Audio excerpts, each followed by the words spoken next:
আজ 5ই অগাস্ট, জুলাই গণ অভ্যুত্থান দিবস।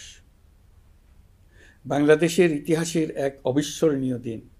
1 বছর আগে এ দিনে জুলাই গণ অভ্যুত্থান পূর্ণতা পায়। দীর্ঘদিনের ফ্যাসিবাদী শাসন থেকে মুক্ত হয় প্রিয় স্বদেশ। গত বছরের জুনে আদালতের একটি রায়ে সরকারি চাকরিতে কোটা পুনর্বহাল হলে দেশের তরুণ শিক্ষার্থী সমাজ বিক্ষুব্ধ হয়ে ওঠে। তাদের এই ক্ষোভ দাবানলে পরিণত হয় স্বৈরাচারের তুচ্ছতাচ্ছিল্যে, দমন পীড়নে, নির্বিচারে গুলিবর্ষণ, নির্মম হত্যাযজ্ঞের কারণে। স্বৈরাচারী শাসকের নির্দেশে পরিচালিত হত্যাযজ্ঞের সামনে নির্ভীক চিত্তে দাঁড়িয়েছিল এদেশের ছাত্র, শ্রমিক, জনতা। তাদের সম্মুখভাগে ছিলেন আমাদের অদম্য নারীরা। দেশকে স্বৈরাচার মুক্ত করতে অকাতরে জীবন উৎসর্গ করেছেন তাঁরা। আজকের দিনে আমি জাতির সূর্য সন্তান জুলাই শহীদদের গভীর শ্রদ্ধার সঙ্গে স্মরণ করছি। জুলাইয়ে যারা আহত হয়েছেন, চিরতরে পঙ্গু হয়েছেন, দৃষ্টি হারিয়েছেন, জাতির পক্ষ থেকে আমি তাদের প্রতি শ্রদ্ধা ও কৃতজ্ঞতা জানাচ্ছি। প্রিয় দেশবাসী, গত 1 বছরে আমরা অনেক সংকট ও সম্ভাবনার মধ্য দিয়ে পার করেছি। অনেক ঘটনা, দুর্ঘটনা আমাদের গভীরভাবে বেদনাহত করেছে। সর্বশেষ মাইলস্টোন কলেজে বিমান বিধ্বস্ত হয়ে ঝরে গেছে আমাদের কোমলমতি শিশুসহ বেশ কিছু মানুষের প্রাণ। আগুনে পুড়ে আহত হয়েছেন অনেকেই। এই ঘটনা আমাদের সবাইকে শোকস্তব্ধ করে দিয়েছে। এই দুর্ঘটনায় নিহতদের আত্মার শান্তি কামনা করছি। যারা এখনো হাসপাতালে চিকিৎসাধীন, তাদের দ্রুত আরোগ্য কামনা করছি। এই ভয়াবহ দুর্ঘটনার পর সিঙ্গাপুর, চীন, ভারত সহ কয়েকটি দেশের যে সকল চিকিৎসক এবং নার্স আহতদের সেবায় অক্লান্ত পরিশ্রম করেছেন, তাদের প্রতি কৃতজ্ঞতা জানাচ্ছি। যারা রক্ত দিয়ে আহতদের পাশে দাঁড়িয়েছেন, কৃতজ্ঞতা জানাচ্ছি তাদের প্রতিও। প্রিয় দেশবাসী, জুলাই অভ্যুত্থানের পর আমরা অনেক দূর পথ অতিক্রম করে এসেছি। আমাদের জাতীয় জীবনে শান্তি শৃঙ্খলা ফিরে এসছে, অর্থনীতিতে গতিশীলতা এসছে, সংকট দূর হয়েছে। মাত্র কয়েকদিন আগে যুক্তরাষ্ট্রের সঙ্গে আমরা সফলতার সঙ্গে শুল্ক আলোচনা সমাপ্ত করেছি। এর ফলে আমাদের অর্থনীতির সম্ভাবনা বহুগুণ বেড়ে গিয়েছে। যখন 1 বছর আগে আমাদের অন্তর্বর্তীকালীন সরকার 16 বছর ব্যাপী একটানা ধ্বংসযজ্ঞ এবং লুটপাটে বিধ্বস্ত এক অর্থনীতির দায়িত্ব নিয়েছিলাম, তখন কারোরই মনে হচ্ছিল না এই বিধ্বস্ত অর্থনীতিকে আবার সহজে চালু করা যাবে। মাত্র 1 বছরের মধ্যে আমরা এতদূর রাস্তা অতিক্রম করতে পারবো, এটা চিন্তাই করা যায়নি। অর্থনীতি ঘুরে দাঁড়িয়েছে, এখন দ্রুত গতিতে এগিয়ে যাবার পালা। আমরা এখন অন্তর্বর্তী সরকার থেকে একটি নির্বাচিত সরকারের হাতে রাষ্ট্র পরিচালনার দায়িত্ব তুলে দেওয়ার দিকে অগ্রসর হচ্ছি। আমরা দায়িত্ব গ্রহণের 4 মাসের মাথায় জাতির উদ্দেশ্যে দেওয়া ভাষণে আমি প্রতিশ্রুতি দিয়েছিলাম 2026 সালের জুনের মধ্যে দেশের আগামী জাতীয় সংসদ নির্বাচন আয়োজন করব। তবে নির্বাচনের আগে আমাদের অত্যাবশ্যকীয় কয়েকটি কাজ সম্পন্ন করতে হবে। এর মধ্যে অন্যতম হল জুলাই ঘোষণাপত্র ও জুলাই সনদ। আজ জুলাই গণ অভ্যুত্থান দিবসে সকল রাজনৈতিক দলকে সঙ্গে নিয়ে আমরা জাতির কাছে জুলাই ঘোষণাপত্র উপস্থাপন করেছি। এই ঘোষণাপত্রে মহান মুক্তিযুদ্ধ সহ বাংলাদেশের মানুষের অতীতের বিভিন্ন ঐতিহাসিক ও গণতান্ত্রিক সংগ্রাম থেকে শুরু করে জুলাই অভ্যুত্থানের প্রেক্ষাপট বর্ণনা করা হয়েছে। আমাদের 3টি দায়িত্ব ছিল: সংস্কার, বিচার ও নির্বাচন। জুলাই অভ্যুত্থানের ছাত্র, শ্রমিক, জনতা দেয়ালে দেয়ালে যে প্রত্যাশার কথা লিখে রেখেছিল, তার অন্যতম ফোকাস ছিল রাষ্ট্র ব্যবস্থার গণতান্ত্রিক সংস্কার। সেই লক্ষ্যে আমরা বেশ কয়েকটি সংস্কার কমিশন গঠন করেছিলাম। তাদের মধ্যে প্রধান প্রধান সংস্কার কমিশনগুলো যে সুপারিশ পেশ করেছে, সেগুলোর মধ্যে স্বল্প সময়ের মধ্যে আশু বাস্তবায়নযোগ্য বহু সংস্কার আমরা ইতিমধ্যে সম্পন্ন করেছি। এই সংস্কারগুলোর মাধ্যমে অর্থনৈতিক খাত, বিচার ব্যবস্থা, ও জনপ্রশাসনে গতিশীলতা আসবে। স্বচ্ছতা ও জবাবদিহিতা বহুলাংশে বৃদ্ধি পাবে। দুর্নীতি, অনিয়ম ও হয়রানি হ্রাস পাবে। দীর্ঘমেয়াদী সংস্কার কাজ বাস্তবায়নের লক্ষ্যে আমরা জাতীয় ঐকমত্য কমিশন গঠন করেছিলাম। এই কমিশনে 30টিরও অধিক রাজনৈতিক দল ও জোট স্বতঃস্ফূর্তভাবে অংশগ্রহণ করেছে, তাদের মতামত দিয়েছে। প্রাথমিক পর্যায়ে ঐকমত্য কমিশন 166টি সুপারিশ নিয়ে 30টির বেশি রাজনৈতিক দলের সঙ্গে প্রায় 2 মাস ধরে দলগত ও জোটগতভাবে আলোচনা করেছিল। এই প্রক্রিয়ায় যেসব বিষয়ে রাজনৈতিক দলগুলোর মধ্যে ঐকমত্য প্রতিষ্ঠিত হয়েছিল সেগুলো বাদ দিয়ে কমিশনের পক্ষ থেকে 19টি মৌলিক সংস্কারের বিষয় চিহ্নিত করা হয়। দ্বিতীয় পর্যায়ে 23 দিন ধরে আলোচনা শেষে 19টি বিষয়ের বেশিরভাগ ক্ষেত্রেই ঐকমত্য প্রতিষ্ঠা করা সম্ভব হয়েছে, যদিও কয়েকটি ক্ষেত্রে কিছু কিছু রাজনৈতিক দলের নোট অফ ডিসেন্ট রয়েছে। সংস্কারের ক্ষেত্রে আমরা আমাদের লক্ষ্যে পৌঁছাতে পেরেছি।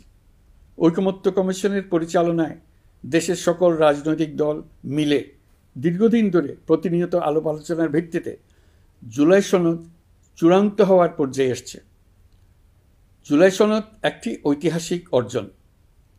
এটা শুধু আমাদের রাজনৈতিক ইতিহাসে নয়, বৃহত্তর পরিমণ্ডলের রাজনৈতিক ইতিহাসেও স্মরণীয় হয়ে থাকবে। দলিল তো স্মরণীয় হয়ে থাকবেই, এটা রচনার প্রক্রিয়াও স্মরণীয় হয়ে থাকবে। এই দলিল প্রণয়নের জন্য আমি সকল রাজনৈতিক দলের নেতৃবৃন্দকে এবং ঐকমত্য কমিশনের সদস্যবৃন্দকে, বিশেষ করে এই উদ্যোগের নেতৃত্ব দানকারী প্রফেসর আলী রিয়াজকে জাতির পক্ষ থেকে অশেষ কৃতজ্ঞতা ও ধন্যবাদ জানাচ্ছি। রাজনৈতিক দলের প্রতিনিধিরা অত্যন্ত সৌহার্দ্যপূর্ণ পরিবেশে আলোচনায় অংশ নিয়েছেন। মতপার্থক্য থাকা সত্ত্বেও সকল রাজনৈতিক দলের মধ্যে ঐকমত্য তৈরির চেষ্টা ছিল। আমরা আশা করছি এই ঐকমত্যের ভিত্তিতে অচিরে রাজনৈতিক দলগুলি জুলাই সনদে স্বাক্ষর করবে এবং এর বাস্তবায়নেও ঐকমত্যে পৌঁছাবে। জুলাই সনদ বাংলাদেশে সুষ্ঠুভাবে ক্ষমতা হস্তান্তর, জবাবদিহিমূলক রাষ্ট্রীয় প্রতিষ্ঠানগুলোর স্বাধীনতা ও সক্ষমতা, নাগরিক অধিকারের সত্যিকারের বাস্তবায়ন, রাষ্ট্রীয় সম্পদ ও সামর্থ্যের ব্যবস্থাপনা নিশ্চিত করবে। আমাদেরকে নিশ্চিত করতে হবে ভবিষ্যতের কোনো সরকারই যেন আর ফ্যাসিস্ট হয়ে উঠতে না পারে। রাষ্ট্রকে এমনভাবে মেরামত করতে হবে যাতে কখনো কোথাও ফ্যাসিবাদের লক্ষণ পাওয়া গেলেই সেটিকে যেন তাৎক্ষণিকভাবে সেখানেই নির্মূল করা যায়, আর যেন 16 বছরের জন্য অপেক্ষা করতে না হয়, বহু মানুষকে প্রাণ দিতে না হয়, আমাদের যেন আরেকটি গণ অভ্যুত্থানের প্রয়োজন না হয়। জুলাই আগস্টের মানবতা বিরোধী অপরাধ মামলায় বিচার কাজ দৃঢ়ভাবে এগিয়ে চলেছে। বিচারের আনুষ্ঠানিক শুনানি পর্বও শুরু হয়েছে। ইতিহাসের নির্মম হত্যাযজ্ঞে যারা জড়িত তাদের বিচার এদেশের মাটিতে হবেই। বিচার প্রক্রিয়া ও এর ফলাফল ক্রমান্বয়ে মানুষের কাছে প্রকাশিত হতে থাকবে। বিচারের পুরো প্রক্রিয়া দেশবাসীর কাছে স্বচ্ছ ও দৃশ্যমান রাখা হচ্ছে। এবার আমাদের সর্বশেষ দায়িত্ব পালনের পালা, নির্বাচন অনুষ্ঠান। আজ এই মহান দিবসে আপনাদের সামনে এই বক্তব্য রাখার পর থেকেই আমরা আমাদের সর্বশেষ এবং সবচাইতে গুরুত্বপূর্ণ অধ্যায়ে প্রবেশ করব। আমরা এবার একটা নির্বাচিত সরকারের কাছে দায়িত্ব হস্তান্তরের প্রক্রিয়া শুরু করব। নির্বাচনে ভোটারদের সম্পর্কে দুই একটা কথা বলতে চাই। এবার আমরা প্রবাসী ভোটারদের ভোট দেওয়ার আয়োজন নিশ্চিত করতে চাই।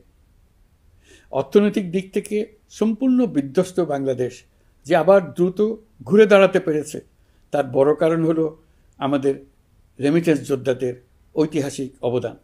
নির্বাচনে তাদের অংশগ্রহণ নিশ্চিত করার জন্য নির্বাচন কমিশন প্রস্তুতি নিচ্ছে। নারী ভোটাররা যেন দেশের সর্বত্র নির্দ্বিধায় আনন্দোৎসাহ সহকারে তাদের ভোট দিতে পারে, এটা নিশ্চিত করতে চাই। এবার যেন কেন্দ্রে কেন্দ্রে নারী ভোটারদের ঢল নামে, আমরা সেই লক্ষ্যে সমস্ত ব্যবস্থা গ্রহণ করব। দেশের মানুষের ভোটাধিকার কেড়ে নেবার কারণে গত 15 বছর ধরে নাগরিকবৃন্দ ভোট দিতে পারেনি। এবারের নির্বাচনে আমরা আমাদের বকেয়া আনন্দ সহ মহা আনন্দে ভোট দিতে চাই। এবারের নির্বাচনে জীবনে প্রথমবার ভোট দিতে যাবে এরকম ভোটাররা নানা উৎসবের মধ্য দিয়ে ভোট কেন্দ্রে যাবে, তাদের এই দিনটি স্মরণীয় করে রাখার জন্য। এর মধ্যে নতুন নারী ভোটার থাকবে, নতুন পুরুষ ভোটার থাকবে। এর মধ্যে এমন ভোটার থাকবে যারা 15 বছর আগে থেকেই ভোট দিতে পারত, কিন্তু জীবনে একবারও ভোট দিতে পারেনি। এর মধ্যে আসবে যারা 10 বছর আগে, 5 বছর আগে ভোট দিতে পারত কিন্তু পারেনি। আর আসবে ভাগ্যবান ও ভাগ্যবতীর দল, যারা এই প্রথমবার ভোটার হওয়ার যোগ্যতা লাভ করলো এবং সঙ্গে সঙ্গে ভোট দেওয়ার সুযোগও পেয়ে গেল। নির্বাচনের দিনকে আমরা ঈদের উৎসবের মতো করতে চাই। এবারের ভোটের আনন্দ থাকবে সবার মধ্যে। আপনারা সবাই বাচ্চা কাচ্চাদের নিয়ে ভোট কেন্দ্রে যাবেন। নাগরিক অধিকার প্রয়োগের মহা আনন্দ পরবর্তী বংশধরদের কাছে তুলে ধরার জন্য এখন থেকে প্রতিদিন আলাপ আলোচনা করুন। আপনার এলাকায় ভোটদান ব্যবস্থা কেমন হলে সুন্দর হয়, কেমন হলে আনন্দমুখর হয়, সেটা আগে থেকে ঠিক করার জন্য। নতুন বাংলাদেশ গড়ার কাজের ভিত্তি রচনা হবে এবারের নির্বাচনে। তার জন্য প্রস্তুতি নিন। প্রিয় দেশবাসী, দেশের ইতিহাসে এখন পর্যন্ত যতগুলো বড় সংঘাত, সহিংসতার ঘটনা ঘটেছে তার সবগুলোর নেপথ্য কারণ ছিল ত্রুটিপূর্ণ নির্বাচন। ত্রুটিপূর্ণ নির্বাচনের মধ্য দিয়ে কোনো দল যদি গায়ের জোরে নির্বাচিত হয়ে ক্ষমতায় আসে, তার চূড়ান্ত পরিণতি কী তার জুলাই অভ্যুত্থান আমাদের দেখিয়ে দিয়েছে। আমরা ইতিহাসের কলঙ্কিত কোনো অধ্যায়ের পুনরাবৃত্তি আর করতে চাই না। আপনারা প্রত্যেকেই অবগত আছেন, একটা গোষ্ঠী নির্বাচনকে বাধাগ্রস্ত করার জন্য উন্মুখ হয়ে আছে। তারা দেশের গণতান্ত্রিক অগ্রযাত্রাকে ব্যাহত করতে দেশের বাইরে বসে ভেতরে থেকে নানা অপচেষ্টায় লিপ্ত রয়েছে। আমাদেরকে অবশ্যই খেয়াল রাখতে হবে তারা যেন নির্বাচনকে সংঘাতময় করে তোলার কোনো রকমের সুযোগ না পায়। মাথায় রাখবেন, পরাজিত শক্তি নির্বাচনের আগ পর্যন্ত বারবার মাথাচাড়া দিয়ে ওঠার চেষ্টা করবে, কিন্তু একটি অবাধ, সুষ্ঠু, নিরপেক্ষ নির্বাচন সফলভাবে আয়োজন করা গেলে অপশক্তির পরাজয় চূড়ান্ত হবে। নির্বাচন সংক্রান্ত বিষয়ে প্রতিনিয়ত পরামর্শ নেওয়ার জন্য আমরা প্রযুক্তির সাহায্য নেব। এই জন্য একটি অ্যাপ তৈরির উদ্যোগ নিচ্ছি। দ্রুত এই অ্যাপটি চালু হবে। আপনারা আপনাদের সকল পরামর্শ, সকল মতামত, সকল আশঙ্কা এবং উদ্যোগের কথা এই অ্যাপের মাধ্যমে আমাদেরকে জানাবেন। আমরা তা যথাযথ কর্তৃপক্ষকে জানিয়ে দেব, সমস্যা সমাধানের জন্য ব্যবস্থা নেব। রাজনৈতিক দলগুলোর প্রতি আমার আহ্বান থাকবে, আপনাদের নির্বাচনী ইশতেহারে, আপনাদের প্রতিশ্রুতি, প্রতিজ্ঞা, পরিকল্পনায় কোনো কিছুতেই যেন তরুণরা বাদ না পড়ে, নারীরা বাদ না পড়ে। মনে রাখবেন, যে তরুণ তরুণীরা বাংলাদেশকে বদলে দিয়েছে তারা বিশ্বকেও বদলে দেওয়ার ক্ষমতা রাখে। আপনার দল থেকে তাদেরকে সেই সুযোগ দেওয়ার উদ্যোগ নেন। আগামী নির্বাচনে সবাই নিরাপদে যার যার পছন্দের প্রার্থীকে ভোট দেবে, এটা নিয়ে কারো কোনো আপত্তির সুযোগ রাখা যাবে না। আমরা সবাই সবার পছন্দের প্রতি সম্মান দেখাবো, এটাই হোক আমাদের প্রতিজ্ঞা। প্রিয় দেশবাসী, আপনারা জানেন সরকার দায়িত্ব গ্রহণের পরপরই দেশের দক্ষিণ ও উত্তরাঞ্চলে যে ভয়াবহ বন্যা পরিস্থিতি তৈরি হয়েছিল তা ফসল উৎপাদনে ব্যাপক ক্ষতি সাধন করেছে। এর ফলে নিত্য প্রয়োজনীয় পণ্যের মূল্যবৃদ্ধির আশঙ্কা হয়েছিল। তবে সংশ্লিষ্ট প্রতিষ্ঠান ও কর্তৃপক্ষের যথাযথ পদক্ষেপ, নজরদারি ও মধ্যস্বত্বভোগীদের দৌরাত্ম্য কমানোর ফলে এটি এড়ানো গেছে। বিশেষ করে এবছরের পবিত্র মাহে রমজান মাস থেকে শুরু করে এখন পর্যন্ত বাজার পরিস্থিতি স্থিতিশীল রয়েছে। মূল্যস্ফীতির নিয়ন্ত্রণ ছিল আমাদের জন্য সবচেয়ে বড় চ্যালেঞ্জ। ভঙ্গুর অর্থনীতি ও বন্যার কারণে খাদ্য মূল্যস্ফীতি হয়েছিল প্রায় 14%। এখন সেটা অর্ধেকে নেমে এসছে। আমরা আশা করছি ডিসেম্বরের মধ্যে এটা 6% নেমে আসবে।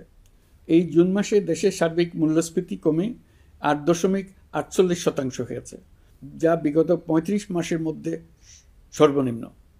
এই নিয়ে 4 মাস ধরে সার্বিক মূল্যস্ফীতি ক্রমান্বয়ে কমেছে।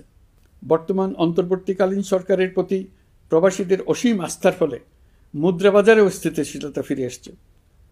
গত অর্থ বছরে ব্যাংকিং চ্যানেলে রেকর্ড $3033 কোটি প্রবাসী আয় দেশে এসছে। রপ্তানি আয়ে প্রায় 9% প্রবৃদ্ধি হয়েছে। এর ফলে টাকা শক্তিশালী হয়েছে।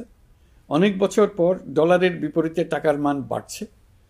গত 11 মাসে বৈদেশিক পাওনাদারদের পাওনা সুদ ও আসল বাবদ $4 বিলিয়ন অর্থাৎ $400 কোটি অর্থ পরিশোধ করা হয়েছে, যা এ যাবৎকালের সর্বোচ্চ। আগের বকেয়া আদায় পরিশোধের পরও বৈদেশিক মুদ্রার রিজার্ভ বাড়ছে আগামীতে এই ধারা বজায় থাকবে বলে আমরা আশা করি। বিদেশি বিনিয়োগ বৃদ্ধিতে বিভিন্ন উদ্যোগ নেওয়ার ফলে এই বছরের প্রথম 3 মাসে বিদেশি বিনিয়োগ এসছে 10,500 কোটি টাকা। গত বছরের একই সময়ের তুলনায় এটা দ্বিগুণেরও বেশি। আর অক্টোবর থেকে হিসাব করলে 6 মাসে ফরেন ডাইরেক্ট ইনভেস্টমেন্ট এসছে 16,500 কোটি টাকা, যা গত সরকারের আমলের শেষ 6 মাসের তুলনায় দ্বিগুণ। কর্মসংস্থান সৃষ্টি অন্তর্বর্তীকালীন সরকারের অন্যতম বড় লক্ষ্য। সম্প্রতি হংকং ভিত্তিক শিল্পগোষ্ঠী হান্ডা বাংলাদেশের বস্ত্র ও তৈরি পোশাক খাতে $250 মিলিয়ন বিনিয়োগের প্রতিশ্রুতি নিয়ে এসছে, যা এই খাতে চীনা কোনো কোম্পানির একক সর্বোচ্চ বিনিয়োগ। তাদের এই বিনিয়োগের ফলে 25,000 লোকের কর্মসংস্থান হবে। আমরা দৃঢ়ভাবে বিশ্বাস করি হান্ডার এই বিনিয়োগ আরও চীনা কোম্পানিকে এই দেশে বিনিয়োগের জন্য উৎসাহিত করবে। এর মাধ্যমে আমাদের তরুণ তরুণীদের কর্মসংস্থানের পথ খুলবে। গত 16 বছরে দেশ থেকে যে বিপুল পরিমাণ অর্থ পাচার হয়ে গিয়েছে, আমরা সেটা ফিরিয়ে আনার উদ্যোগ নিয়েছি। এই দীর্ঘ আইনি প্রক্রিয়ার জন্য সরকার নামকরা বিদেশি আইনি প্রতিষ্ঠানকে নিয়োগ দিয়েছে। যথাযথ আইনি পদক্ষেপের ফলে বিশ্বের বিভিন্ন দেশে ফেসিবাদী দুর্বৃত্তরা যে অর্থ সম্পদের পাহাড় গড়েছে তার কিছু কিছু ইতিমধ্যে জব্দ হয়েছে। এই কার্যক্রম সঠিকভাবে চালিয়ে যেতে পারলে অল্প সময়ের মধ্যে আরও কিছু ইতিবাচক ফলাফল পাওয়া যাবে বলে আমি বিশ্বাস করি। দেশের ভেঙে পড়া অর্থনীতিকে মজবুত করতে হলে আমাদের চিন্তায় মৌলিক পরিবর্তন আনতে হবে। আমি বরাবরই বলে এসেছি, এদেশের নদী ও বিশাল সমুদ্র আমাদের মূল্যবান সম্পদ। আমরা এই সম্পদকে কাজে লাগিয়ে সমান্তরালভাবে পানিভিত্তিক অর্থনীতি গড়ে তুলতে চাই। আমরা প্রায় ভুলে যাই যে বঙ্গোপসাগরের একটা অংশও আমাদের দেশ। এর পরিমাণ আমাদের মোট জমির পরিমাণের চাইতে বেশি। আমরা প্রায় সবসময় জমিভিত্তিক আমাদের অর্ধেক দেশ নিয়ে মাথা ঘামাই, বাকি পানিভিত্তিক অর্ধেক দেশকে হিসাবেই ধরি না, কারণ আমরা ওই অংশে বসবাস করি না। আমরা তো হাওর বাওরেও বসবাস করি না, তাই বলে তো তাকে হিসাবের বাইরে রাখি। এখন থেকে আমাদের অংশের বঙ্গোপসাগরকে আমরা আমাদের দেশের মূল্যবান অংশ, এই কথা সবসময় মাথায় রেখে অগ্রসর হব। এই অংশের পানির উপর দিয়ে দেশ বিদেশের সঙ্গে আমরা বাণিজ্য করব, তার মাধ্যমে আমরা পুরো পৃথিবীকে আমাদের প্রতিবেশী বানাবো। এই পানির মধ্যে আছে অফুরন্ত সম্পদ, মৎস্য সম্পদ, যা প্রতি বছর ফসল দেয়। এই পানির নিচে আছে অফুরন্ত গ্যাস। এর সব কিছুকে নিয়েই প্রতিনিয়ত আমাদের চিন্তাভাবনাকে চালিত করতে হবে। বর্তমান সরকার চট্টগ্রাম বন্দর ব্যবস্থাপনাকে নতুন করে সাজানোর উদ্যোগ নিয়েছে। সরকার সম্প্রতি বাংলাদেশ নৌবাহিনী পরিচালিত ড্রাই ডক লিমিটেডকে নিউ মুরিং টার্মিনাল কন্টেইনার হ্যান্ডলিংয়ের দায়িত্ব দিয়েছে। তারা কাজ শুরু করা মাত্রই কিছু ইতিবাচক পরিবর্তন এসছে। প্রথম 2 সপ্তাহে দেখা গেছে আগের তুলনায় প্রতিদিন গড়ে 225টি বেশি কন্টেইনার হ্যান্ডলিং হচ্ছে। এই বন্দরকে আধুনিকভাবে গড়ে তোলা গেলে তা শুধু বাংলাদেশের অর্থনীতিতেই ভূমিকা রাখবে না, নেপাল, ভুটান সহ পার্শ্ববর্তী অঞ্চলের অর্থনীতিতে ইতিবাচক ভূমিকা রাখতে সক্ষম হবে। বিনিময়ে তারাও উপকৃত হবে, আমরাও উপকৃত হব। আমাদের উপকূল অঞ্চল অফুরন্ত সম্ভাবনার আধার। কুমিরা থেকে টেকনাফ পর্যন্ত নানা বন্দরের কর্মচাঞ্চল্যে সমগ্র উপকূল অঞ্চলকে দক্ষিণ এশিয়ার একটি গুরুত্বপূর্ণ অর্থনৈতিক প্রাণকেন্দ্র হিসেবে প্রতিষ্ঠা করবে। এই পুরো অঞ্চলে অনেকগুলো শিল্পাঞ্চল গড়ে উঠবে শুধু সমুদ্রের সান্নিধ্য এবং তার ব্যবহারের দক্ষতার কারণে। সমুদ্র উপকূলীয় অঞ্চলের সম্পদ ও পরিবেশের টেকসই ব্যবহার নিশ্চিত করতে আমাদের বন্ধু দেশগুলোর সঙ্গে আলোচনা শুরু করেছি। তারা উৎসাহ সহকারে সাড়া দিয়েছেন।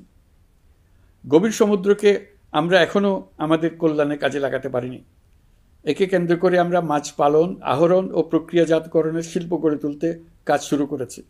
এতে করে লক্ষ লক্ষ মানুষের কর্মসংস্থান হবে, আমাদের অর্থনীতি নতুন শক্তিতে বলীয়ান হবে। প্রিয় দেশবাসী, প্রবাসী বাংলাদেশিদের জন্য ভিসা সংক্রান্ত জটিলতা দূর করতে আমরা গভীরভাবে কাজ করে যাচ্ছি। বাংলাদেশি নাগরিকদের জন্য আরব আমিরাত পুনরায় ভিসা চালু করেছে। মালয়েশিয়া কর্তৃপক্ষ বাংলাদেশি কর্মীদের জন্য প্রথমবারের মতো মাল্টিপল এন্ট্রি ভিসা চালু করেছে। অন্যান্য দেশের সঙ্গেও ভিসা জটিলতা কীভাবে কমিয়ে আনা যায় এ নিয়ে আমরা কাজ করে যাচ্ছি। আগামী 5 বছরে জাপানে অন্তত 1 লক্ষ বাংলাদেশি তরুণদের পাঠানোর প্রস্তুতি শুরু করেছে। তরুণদের সেখানে পাঠানোর জন্য বিশেষ প্রশিক্ষণ, অন্যান্য ব্যবস্থাও আমরা নিতে শুরু করেছি। এর পাশাপাশি আমরা ইতালি, দক্ষিণ কোরিয়া, সার্বিয়া সহ বিভিন্ন দেশে দক্ষ কর্মীদের পাঠানোর উদ্যোগ নিয়েছি। সৌদি আরব, জর্ডান, ওমান সহ বিভিন্ন দেশে নথিপত্রের কারণে যে প্রবাসীরা ইরেগুলার হয়ে গিয়েছিলেন তাদেরকে রেগুলারাইজ করার জন্য ব্যবস্থা নিয়েছে। আমরা বিভিন্ন দেশের সঙ্গে বিদ্যমান চুক্তিগুলোকে পর্যালোচনা করে দেখছি যাতে আমাদের প্রবাসী ভাই বোনদের জন্য সেগুলো স্বস্তিদায়ক হয়। দেশে এবং দেশের বাইরে বাংলাদেশের নাগরিকরা যে যেখানে অবস্থান করছে তারা যাতে সব ধরনের নাগরিক সুবিধা পান, আমরা সেই বিষয়ে উদ্যোগ নিয়েছি। চলতি বছর আমাদের নানা উদ্যোগের ফলে প্রায় ৮৭,০০০ বাংলাদেশি সুষ্ঠুভাবে হজ পালন করতে পেরেছেন। হজের ব্যয়ও অন্যান্য বছরের তুলনায় আমরা কমিয়ে আনতে পেরেছি। হাজিরা যাতে নির্বিঘ্নে হজ সম্পন্ন করতে পারে সেজন্য লাব্বায়েক নামে অ্যাপ চালু করেছে, যার মাধ্যমে ঘরে বসেই হাজিদের আত্মীয় স্বজন, পরিবার পরিজন তাদের অবস্থান প্রতি মুহূর্তে জানতে পেরেছেন। এই বছর দক্ষিণ এশিয়ার অন্যান্য দেশগুলোতেও আমাদের হজ ব্যবস্থাপনা প্রশংসিত হয়েছে। আগামী বছরের হজ ব্যবস্থাপনা যেন আরও নির্বিঘ্নে সম্পন্ন করা যায় সেজন্য মন্ত্রণালয় এখন থেকেই প্রস্তুতি নিতে শুরু করেছে। প্রিয় দেশবাসী, জুলাই গণঅভ্যুত্থানে তরুণ শিক্ষার্থীদের পাশে ঢাল হয়ে দাঁড়িয়েছিলেন আমাদের বাবা মা ও শিক্ষকরা। আমাদের বাবা মায়েরা তাদের সন্তানকে বহু কষ্টে বড় করে বিশ্ববিদ্যালয়ে পাঠায়। লেখাপড়া শেষ করে অনেক ছাত্র অসুস্থ হয়ে বের হয়। এর কারণ আবাসিক হলের নোংরা পরিবেশ, খাবারের নিম্নমান, তার উপর দলীয় সন্ত্রাসীদের দমনপীড়ন। বিশ্ববিদ্যালয়ে পড়াশোনার পরিবর্তে প্রতিদিন শিক্ষার্থীদের জোর করে রাজনৈতিক দলের প্রোগ্রামে নিয়ে যাওয়া হতো। প্রশাসন ও শিক্ষকরা সবই জানতেন, অথচ কেউ এটি থামাতে পারেননি, চেষ্টাও করেননি। কারণ শিক্ষকদের একটি বড় অংশ প্রমোশনের জন্য, সুবিধার জন্য দলীয় রাজনীতিতে জড়িত ছিলেন, নিপীড়কের ভূমিকায় ছিলেন। প্রতিটি বিশ্ববিদ্যালয়ের আবাসিক হলগুলোতে দলীয় সন্ত্রাসীদের নিয়ন্ত্রণ আর অমানসিক নির্যাতন চলত। সেখানে গড়ে তোলা হয়েছিল টর্চার সেল। অন্তর্বর্তী সরকার প্রতিশ্রুতিবদ্ধ যে আমরা আর কখনো শিক্ষা প্রতিষ্ঠানগুলোকে এমন কোনো রাজনীতি দ্বারা কলুষিত হতে দেব না যা পড়াশোনার পরিবেশ নষ্ট করে, তরুণদের জীবন ধ্বংস করে। বাবা মায়েদের যেন সন্তানকে বিশ্ববিদ্যালয়ে পড়তে পাঠিয়ে আর কখনো শঙ্কায় থাকতে না হয়। বর্তমান সরকার দায়িত্ব গ্রহণের পরপরই শিক্ষা ব্যবস্থার উন্নতির জন্য ধারাবাহিকভাবে পরামর্শ কমিটির সঙ্গে বৈঠক করেছে, বিভিন্ন উদ্যোগ হাতে নিয়েছে। বিদ্যালয়গুলোতে শিক্ষার মান কীভাবে বাড়ানো যায় সে বিষয়ে বিভিন্ন উদ্যোগ নেওয়া হচ্ছে। সরকার কিছুদিন আগে সারা দেশের সরকারি প্রাথমিক বিদ্যালয়ের সব প্রধান শিক্ষকের বেতনের গ্রেড এক ধাপ বাড়িয়ে 10ম গ্রেড করার সিদ্ধান্ত নিয়েছে। এটি একটি যুগান্তকারী সিদ্ধান্ত। প্রাথমিক বিদ্যালয়গুলিতে শূন্য পদে 6,500 প্রধান শিক্ষক নিয়োগের প্রক্রিয়া চলছে। প্রাথমিকের পড়াশোনার পদ্ধতিগত পরিবর্তনের দিকেও আমরা মনোযোগ দিচ্ছি। সব স্কুলে ইন্টারনেট সংযোগ ও মাল্টিমিডিয়া শ্রেণীকক্ষ তৈরির নির্দেশ দেওয়া হয়েছে। পার্বত্য চট্টগ্রামে কমপক্ষে 100টি স্কুলে এবছরের মধ্যেই ই-লার্নিং চালু হবে। ঢাকা চট্টগ্রামের অভিজ্ঞ শিক্ষকরা প্রযুক্তির সহায়তায় এসব স্কুলে শিক্ষকতা করে সেখানকার শিক্ষক ঘাটতি পূরণ করবেন। যেসব এলাকায় বিদ্যুতের ঘাটতি রয়েছে সেখানে সোলার প্যানেল বসিয়ে বিদ্যুতের ঘাটতি নিরসন এবং মোবাইল নেটওয়ার্ক ও স্টারলিংক পরিষেবা ব্যবহার করে এই সংকট মোকাবেলা করা হচ্ছে। স্কুলগুলোতে মেয়েদের জন্য বিশেষ ব্যবস্থা গ্রহণ করে তাদের পড়াশোনার উপযোগী করে তোলা হচ্ছে। স্কুলের অবকাঠামোকে নারীবান্ধব করে তুলতে স্কুল ভবন নির্মাণের সময় কমিটিতে নারী স্থপতি রাখার নিয়ম করা হয়েছে। আমাদের লক্ষ্য হলো স্কুল ভবনের ডিজাইন থেকে শুরু করে পড়াশোনার পরিবেশ, চিন্তাভাবনায় মেয়েদেরকে বিশেষভাবে গুরুত্ব দেওয়া, যাতে তারা ব্যক্তিগত নিরাপত্তা ও স্বাস্থ্যের দিক থেকে স্বস্তিদায়ক পরিবেশে পড়াশোনা করতে পারে। প্রিয় দেশবাসী, জুলাই গণঅভ্যুত্থানে শহীদ ও আহত যোদ্ধাদের জন্য আমরা নিরলসভাবে কাজ করে যাচ্ছি। এখন পর্যন্ত 775টি শহীদ পরিবারকে প্রায় 100 কোটি টাকার সঞ্চয়পত্র ও মাসিক ভাতা বাবদ ব্যাংক চেক দেওয়া হয়েছে। অবশিষ্ট যারা আছেন তাদেরও কয়েকটি আইনগত বিষয় নিষ্পত্তি সাপেক্ষে সঞ্চয়পত্র দেওয়ার প্রক্রিয়া চলছে। এর পাশাপাশি আহত 13,800 জন জুলাই যোদ্ধাকে 3টি ক্যাটাগরিতে নগদ টাকা ও চেক বাবদ 153 কোটি 4 লাখ টাকা প্রদান করা হয়েছে। 78 জন অতি গুরুতর আহত জুলাই যোদ্ধাকে সিঙ্গাপুর, থাইল্যান্ড, তুরস্ক এবং রাশিয়ার উন্নত চিকিৎসার জন্য পাঠানো হয়েছে এবং চিকিৎসা ব্যয় বাবদ এ পর্যন্ত প্রায় 100 কোটি টাকা ব্যয় হয়েছে। আহতদের পুনর্বাসনের জন্য সরকারের সবকটি মন্ত্রণালয়ের সম্মিলিত প্রচেষ্টায় বিভিন্ন ধরনের উদ্যোগ নেওয়া হচ্ছে। ফ্যাসিবাদী সরকারের আমলে দেশের শহরে বন্দরে হাজারো প্রতিষ্ঠান, সড়ক, সেতু, সেনানিবাস, যুদ্ধজাহাজ, স্কুল, কলেজ, বিশ্ববিদ্যালয়ের নাম পরিবর্তন করে স্বৈরাচার তার নিজের এবং নিজের পরিবারের সদস্যদের নামে চালু করেছিল। আমরা সব নাম পরিবর্তন করে আগের নাম বা মানানসই নাম করে দিয়েছি। প্রিয় দেশবাসী, অন্তর্বর্তীকালীন সরকার এমন এক অবস্থায় দেশের দায়িত্বভার গ্রহণ করেছিল যখন প্রতিটি গণতান্ত্রিক প্রতিষ্ঠান, অফিস, আদালত বিধ্বস্ত অবস্থায় ছিল। আমাদের প্রথম এবং প্রাথমিক কাজ ছিল এই প্রতিষ্ঠানগুলো সংস্কার এবং পুনর্নির্মাণে হাত দেওয়া, আইনশৃঙ্খলা বাহিনী পুনর্গঠন, অর্থনীতি পুনরুদ্ধার, আইন আদালত, নির্বাচন কমিশন সহ যাবতীয় গণতান্ত্রিক প্রতিষ্ঠানকে সচল করা এবং নাগরিকদের নিকট দায়বদ্ধ করে তোলা। রক্তাক্ত জুলাই ছিল স্বৈরাচারের বিরুদ্ধে তরুণদের পুঞ্জীবিত ক্ষোভের বহিঃপ্রকাশ। 16 বছর ধরে সরকারের স্বৈরাচারী আচরণের বিরোধিতা করে যতগুলো আন্দোলন হয়েছে, প্রতিটিতেই দলীয় সন্ত্রাসীরা অস্ত্র হাতে আন্দোলনকারীদের আক্রমণ করেছে। প্রতিটি আন্দোলনকেই দমন করার জন্য দলীয় সন্ত্রাসীরা সর্বোচ্চ আঘাত করেছে, যেখানে আইনশৃঙ্খলা বাহিনীকেও অংশ নিতে নির্দেশ দেওয়া হয়েছে অথবা দাঁড়িয়ে দর্শকের ভূমিকায় থাকতে বলা হয়েছে। একটি স্বাধীন বিচার বিভাগের জন্য অন্তর্বর্তী সরকার সংস্কার কাজ হাতে নিয়েছে।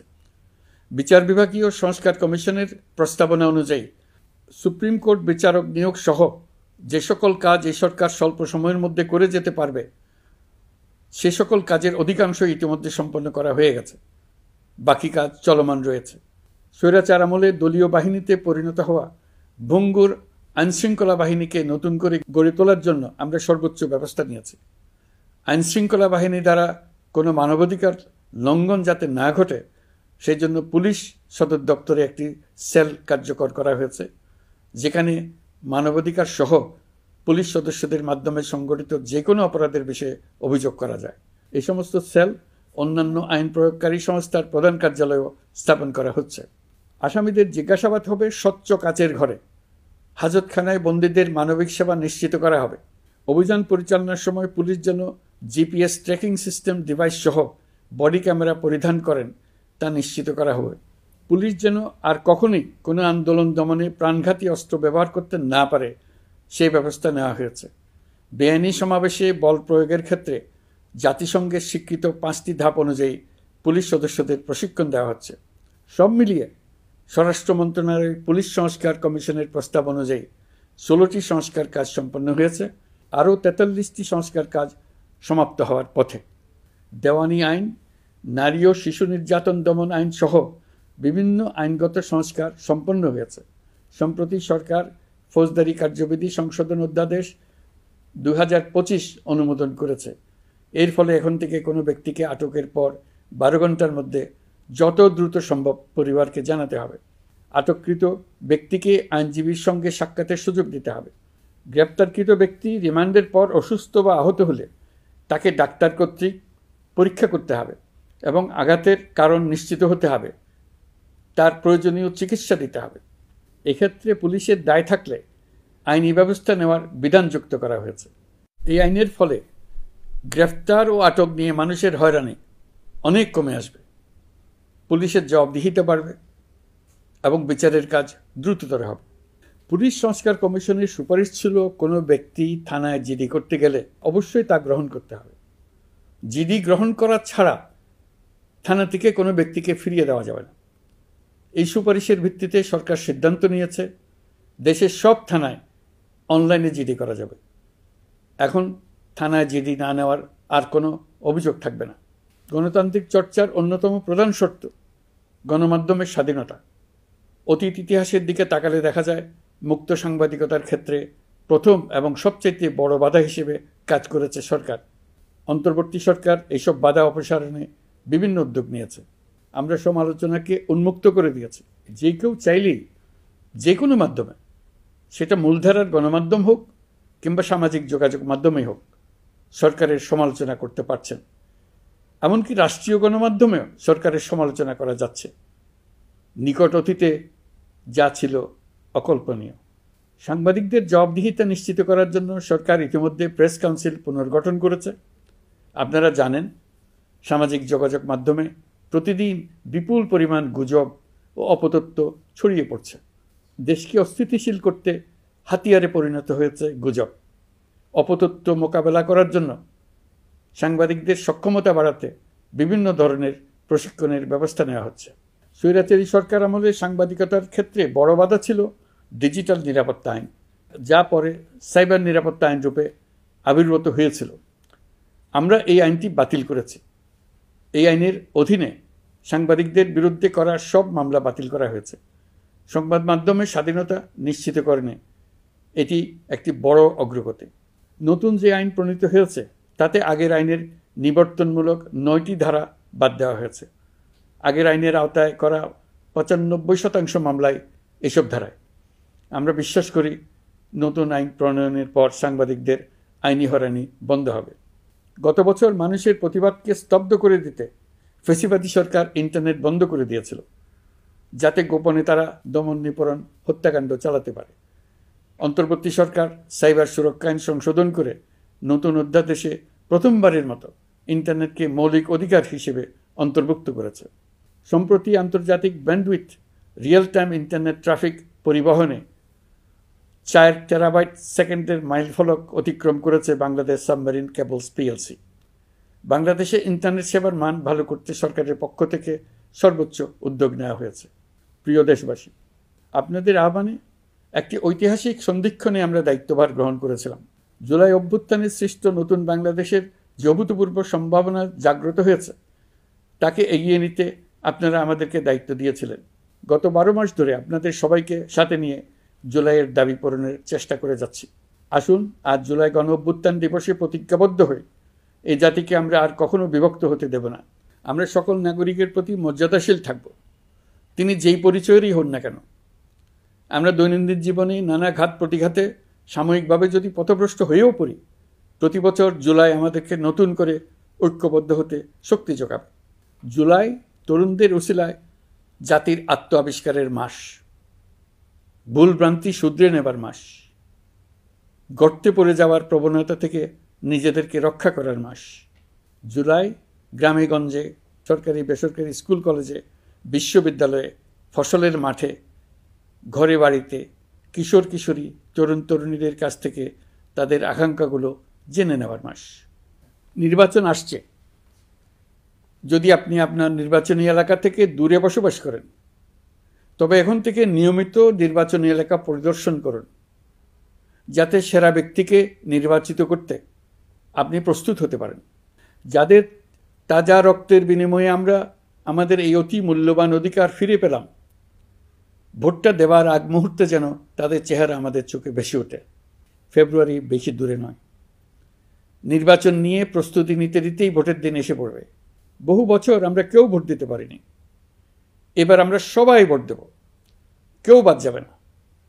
সবাই যেন বলতে পারি, নতুন বাংলাদেশ গড়ার পথে দেশকে রওনা করার জন্য আমি আমার ভোটটা দিয়েছিলাম। আমার ভোটেই দেশটা সে পথে রওনা হতে পেরেছিল। জুলাই গণ অভ্যুত্থান দিবসে সকল নাগরিকের কাছে আমার আহ্বান, আসুন নতুন বাংলাদেশ গড়ার প্রথম বড় পরীক্ষায় সফলভাবে উত্তীর্ণ হই। মহান আল্লাহ আমাদের সহায় হন। আল্লাহ হাফেজ।